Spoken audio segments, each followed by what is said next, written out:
Hello, thank you for joining us. Since mid-April, the dollar appreciated about 5% versus the euro.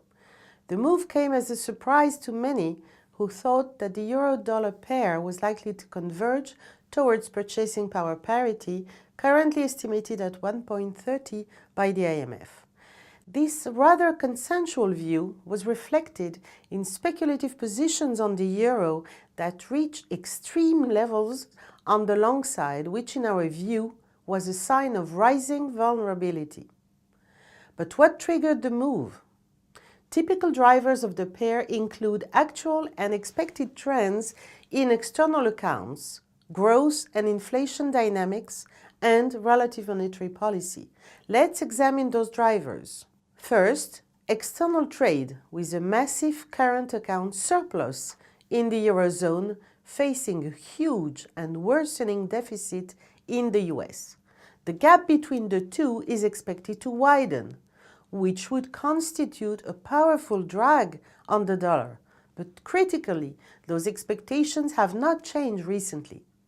Could we then attribute the euro weakness to the loss of growth momentum in the monetary union? Well, the recent Eurozone soft patch was unexpected, as evidenced by the eye-catching drop in macro surprise indices. Meanwhile, the US economy seemed resilient.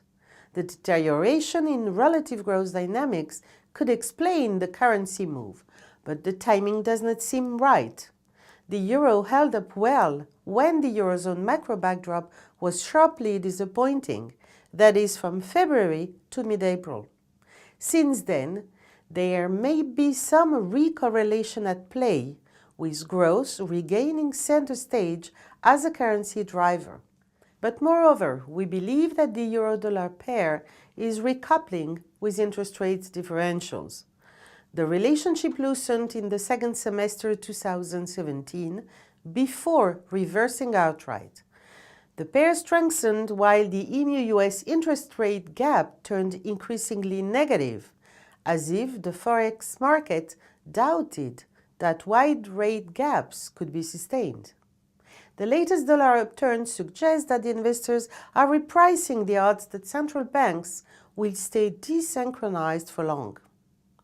Currency appreciation constitutes a barrier to reflation, and the ECB might err on the dovish side to offset the negative impact on inflation of the euro past strengths.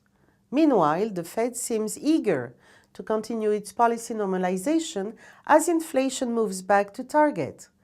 What's next? For the short term, the pair could test its technical support at about 1.16.